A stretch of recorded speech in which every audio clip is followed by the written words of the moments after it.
اکثر جو ہے وہ کیا ہے فریضے کے طور پہ ملتا ہے, کیونکہ منیمم اور میکسیمم مشخص ہے اس کا. اولاد ہے تو کتنا دینا ہے, اولاد نہیں ہے تو کتنا دینا ہے, تو یہ فریضے کے طور پہ اس کو مل رہا ہے.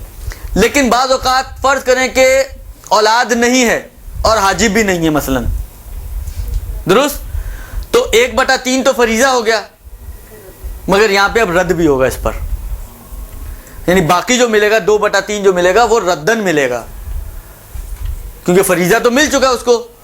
تو اب جو پلٹے گا واپس رشتہ دار نہ ہونے کی وجہ سے دوسرے طبقے, اس طبقے کے دوسرے رشتہ دار نہ ہونے کی وجہ سے اب ردن اس کو ملے گا. تو پہلا ماں ہو گئی. دوسرا جو اس کی مثال بن سکتی ہے وہ ہے شوہر. شوہر کو اولاد کی صورت میں 1/4 اور اولاد نہ ہونے کی صورت میں آدھا. شوہر کو دوسری مثال اس کی شوہر, اس کا بھی دیکھیں کم اور زیادہ دونوں اعتبار سے طے ہے کہ اگر اولاد ہے تو 1/4 1/4, اولاد نہیں ہے تو نصف آدھا. اچھا باقی آدھے کا کیا ہوگا؟ اگر امام کے علاوہ کوئی اور نہ دوسرے طبقے کا نہ تیسرے طبقے کا نہ وہ ولایت نہ ضامن الجریرہ کچھ بھی نہیں, صرف امام ہے, اور تو یہاں پر امام کو نہیں دیں گے بلکہ یہاں پر شوہر کو پلٹے گا. بیوی میں پلٹتا نہیں ہے کبھی بھی, اگر صرف امام ہو تو وہ امام کے پاس چلا جائے گا, لیکن شوہر میں پلٹ آئے گا. تو اس کا اکثر تو فریضہ ہے لیکن کبھی رد بھی ہے. ٹھیک ہے, سمجھ میں آ رہی ہے بات؟ تو یہ ہو گئی 2 قسمیں وارثوں کی. پہلی وہ کہ جس کا ہمیشہ فریضہ رد نہیں, اور دوسری وہ کہ اکثر تو فریضہ ہی ہے لیکن گاہی کبھی کبھار اس پہ رد بھی ہو جاتا ہے اور اس کو پلٹ کر اس کو ایک ریورسل انٹری کے طور پہ مل جاتا ہے. 2 قسمیں ہو گئی. تیسری قسم, حاجب کی وضاحت انشاءاللہ بعد میں آئے گی. حاجب یعنی رکاوٹ, کہ بعض رشتہ داروں کو شریعت نے رکاوٹ مانا ہے ماں کی نسبت. رکاوٹ کس چیز سے ہے؟ رکاوٹ اس چیز سے ہے کہ اس کو پھر زیادہ نہ ملے بلکہ کم والا حصہ ملے. زیادہ ملنے کے لیے رکاوٹ بنتے ہیں, ایسا نہیں کہ بالکل ہی محروم کر دیں, محروم تو نہیں ہوگی, زیادہ ملنے سے رکاوٹ ہوتے ہیں وہ, کہ اگر یہ نہ ہوتے تو اس کو 1/3 ملتا, یعنی 20 روپے ملتے, لیکن ان کی وجہ سے وہ 20 روپے کی بجائے 10 روپے مل رہے ہیں. تو یہ رکاوٹ بنتے ہیں زیادہ ملنے کی نسبت, کہ زیادہ والی جو اماؤنٹ جو باقی 10 روپے تھے اس کی نسبت حاجب ہیں, اما اصل 10 روپے وہ تو ملنے ہی ملنے ہیں, 1/6 جو تھا. درست جی؟ اچھا جی, تیسری قسم جو رشتہ داروں کی ہے یہ وہ ہیں کہ جن کو کبھی فریضے کے طور پہ ملتا ہے اور کبھی قرابت داری کے طور پہ ملتا ہے. یعنی ایسا نہیں کہ کبھی کبھار رد ہو, نہیں, ابھی رد کی بات نہیں ہے, کبھی ان کو فریضے کے طور پہ ملتا ہے اور کبھی ان کو قرابت داری کے طور پہ ملتا ہے. مثال اس کی باپ, پہلے بھی گزر گئی اگر آپ لوگوں نے توجہ کی ہو تو. باپ اگر اولاد ہے میت کی تو اس باپ کو 1/6 ملے گا, یہ ہے فریضہ. اما اگر میت کی کوئی اولاد ہی نہیں ہے تو نہیں, 1/6 کے بعد نہیں, یہ 1/6 فریضہ ہے اسی صورت میں کہ جب اولاد ہو. اولاد نہ ہونے کی صورت میں ایسا نہیں کہ 1/6 تو آ گیا, نہیں, وہ آ نہیں گیا, وہ کنڈیشنل ہے. یعنی 1/6 جو شریعت نے باپ کے لیے مقرر کیا ہے کنڈیشنل ہے, اگر اولادیں ہوں تو 1/6 تو یہ فریضہ بنے گا. اما اگر اولادیں نہ ہوں تب بھی 1/6 آپ کہیں گے یہ تو وہی والا ہو گیا اور باقی پلٹے گا, ایسا نہیں ہے, بلکہ ایک اگر اولاد ہے نہیں تو اس کا کوئی فریضہ ذکر ہی نہیں ہوا. پھر اس کو جو ملے گا وہ فریضے کے طور پر نہیں ملے گا بلکہ قرابت داری کی بنا پر ملے گا. اولو الارحام بعضهم اولی ببعض کے قانون کے تحت ملے گا. سمجھ میں آئی بات؟ اگر اولاد نہ ہو تو اولاد نہ ہونے کی صورت میں شریعت نے باپ کے لیے قرآن میں کسی بھی چیز کو طے کر کے بیان نہیں کیا. باپ میں نہیں ہوتا حاجب، ماں میں ہوتا صرف. درست. تو اب جو ملے گا تو فریضہ تو ہے ہی نہیں نا اس کا. دیکھیں فریضہ کا مطلب تھا قرآنی طے شدہ. قرآن نے کچھ طے نہیں کیا اس کے لیے، لیکن دینا تو ہے کیونکہ باپ ہے تو بھائیوں تک تو نہیں جائے گی بات. جب باپ موجود ہے ولو اولاد نہیں ہے، لیکن باپ کے ہوتے ہوئے بھائیوں تک تو بات نہیں جائے گی. تو باپ کو ملنا تو ہے. قرآن کھولا کچھ نہیں ملا، اس میں کچھ طے شدہ نہیں ہے کہ اگر اولاد نہ ہو تو باپ کو کیا ملے گا. تو پھر کیا کریں گے؟ اولی الارحام بعضهم اولی ببعض، یہ آیت کہتی ہے کہ سارا اٹھا کے باپ کو دے دو. منتہا یہ جو دیا جا رہا ہے یہ قرابت داری کی بنا پر دیا جا رہا ہے، نہ کسی اور عنوان کے تحت. فریضہ اس لیے نہیں ہے کہ معین نہیں تھا، رد اس لیے نہیں کہ معین ہونے کے بعد بچنے کی بعد رد کی باری آتی ہے. یہاں تو بچنا بچانا کیا، ساری دے دیا تو کچھ بھی نہیں بچا. درست. یہ ایک مثال. اسی طرح اگر ایک یا چند بیٹیاں ہوں اور بیٹا نہ ہو، نہیں یہ تیسرے کی ایک دوسری مثال. ایک مثال تو ہو گیا باپ، ایک مثال اس کی ہے بیٹیاں. کسی شخص کی یا ایک سے زیادہ صرف بیٹیاں ہیں اور بیٹا نہ ہو، تو اس کے لیے فریضہ آیا ہے. اس وقت قرآن نے کہا ہے کہ اگر ایک بیٹی ہو تو 1/3 اس بیٹی کو دیا جائے گا، یہ فریضتاً ملے گا، اور باقی جو ہے ردن مل جائے گا اس کو. ایک سے زیادہ بیٹیاں ہیں، 2 یا 2 سے زیادہ، تو 2/3 بیٹیوں کو فریضے کے طور پہ ملے گا، باقی ردن مل جائے گا. لیکن یہ فریضہ ان کے لیے اس صورت میں ہے کہ جب بھائی موجود نہ ہو. بیٹیوں کا یعنی بیٹا موجود نہ ہو، بیٹیوں کی نسبت بھائی اور باپ کی نسبت بیٹا. تیسری قسم اگلی دفعہ انشاءاللہ صلی اللہ علیہ وسلم. اللہ جل اللہ جل یا مولا، اللہ جل اللہ جل اللہ جل اللہ جل اللہ جل ماسٹر، اللہ جل اللہ جل اللہ جل یا صاحب السماء، اللہ جل اللہ جل اللہ جل